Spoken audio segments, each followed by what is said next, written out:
Hammaga assalomu alaykum. Bugun sizlar bilan xuddi yoshlikni eslatadigandek yumshoqqina va mayin bo'lgan tvorogli pechenye tayyorlaymiz.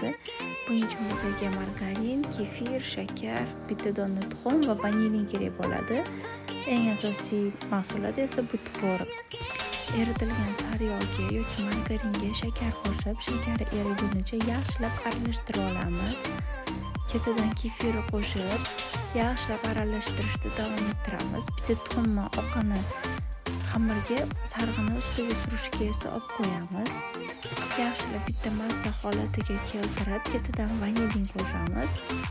Ozginadan un qo'shib aralashtirib, xamir holatiga keltiramiz. Qo'lga yopishmaydigan yumshoqqina xamir bo'ladi.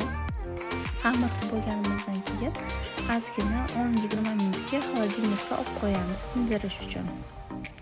Orada tvorogimizni olib, tvorogimiz quruqroq bo'lishi kerak. Shakar bilan tabga ko'ra shakar qo'shib aralashtirib, yaxshilab vanilin qo'shamiz. Vanilin bizda pechenyelarimizni juda ham xushbo'y hid taratib turadi. Yaxshilab aralashtiramiz. Xamirlarimizni yuqoriroq qilib yoyamiz, chunki yaxshilab pishishi kerak. Agar qalin yoyilsa pishmay qoladi.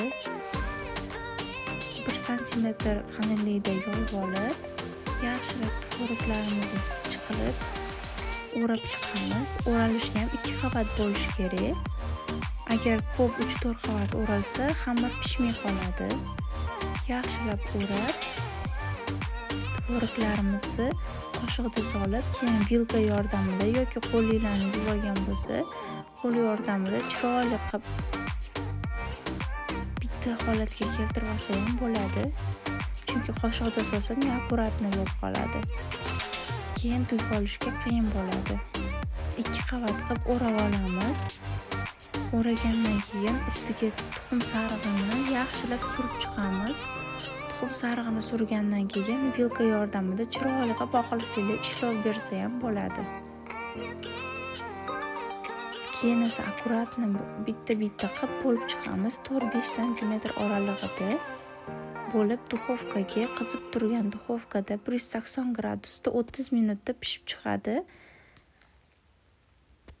Yaxshilab surib olgandan keyin vilkada ishlov berib olsa bo'ladi ustiga. Pishib chiqqandan keyin xohlasanglar ustiga chiroyli bezak berish uchun ustidan saxarni pudrasi yuborsa ham bo'ladi. Yosh kattalarga ham, kichkinalarga ham birdek yoqadigan ertalab nonushtaga stolga qo'yib qo'ysa ham zo'r bittada issiq choylar bilan ketadigan juda ham mayin bo'lgan pechenyelarimiz ham tayyor bo'ladi.